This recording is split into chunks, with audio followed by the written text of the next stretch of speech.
Hello everyone, welcome back to our channel. ఈ vlog వచ్చేసి అన్నప్రసన్న series లో పార్ట్ 2. మేము వెళ్ళేది బాలయోగి స్వామి టెంపుల్. మా అమ్మమ్మ మొక్కుందంట బాబు పుడితే అన్నప్రసన్నకి అక్కడికి వెళ్ళాలని. సో ఇంకా మా మమ్మీ వాళ్ళు వచ్చాక వెన్స్డే 11 కి అట్లా స్టార్ట్ అయ్యాం. అక్కడికి రీచ్ అయ్యేసరికి 5 అలా అయింది. ఇదే ఫస్ట్ టైం నేను వెళ్ళడం. అక్కడ టెంపుల్ పక్కనే ఈ టూరిస్టులు స్టే చేయడం కోసం ఒక పెద్ద రూమ్ లా ఉంది. ఇంకా అక్కడ మేము ఒక 2 hours పడుకున్నాం. ఇంకా మార్నింగ్ 8 కి అట్లా లేచాము. ఇంకా లేచిన తర్వాత అమ్మమ్మ పొంగల్ చేసింది. ఈ టెంపుల్ వచ్చేసి ముమ్మిడివరంలో ఉంది.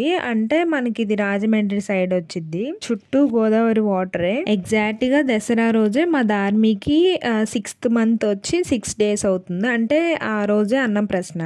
మేము వెళ్లే ముందు చాలా అనుకున్నాం అసలు అక్కడ ఫెసిలిటీస్ ఉంటాయో లేవో అన్ని చేసుకోవడానికి. అంటే ఎప్పుడు వెళ్ళని ప్లేస్ కదా, అసలు దాని గురించే తెలీదు. నాకు తెలిసి మీలో కూడా చాలా తక్కువ మందికి తెలిసి ఉండొచ్చు అనుకుంటున్నాను ఈ ప్లేస్ గురించి. కానీ అక్కడ ఒక అంకుల్ ఆంటీ ఉన్నారు. ఆ టెంపుల్ కి వాళ్ళు గైడ్ లాగా అంట. సో మాకు కొంచెం హెల్ప్ అయింది ఆ ఆంటీ వాళ్ళు ఉండబట్టి. అంటే మాకు అసలు ఆ ప్లేస్ కొత్త కదా, ఎటు వెళ్ళాలి ఏంటి అవన్నీ వాళ్ళే చెప్పారు. ఇంకా మా మమ్మీ ధార్మిగాడికి స్నానం చేయించింది. మేము కూడా రెడీ అయిపోయి టెంపుల్ కి స్టార్ట్ అయ్యాం. కంటిన్యూషన్ నెక్స్ట్ షార్ట్ లో చెప్తాను. అంతే ఈ వీడియో. ఇంకా వీడియో నచ్చితే లైక్ చేయండి, అలానే నా ఛానల్ ని సబ్స్క్రైబ్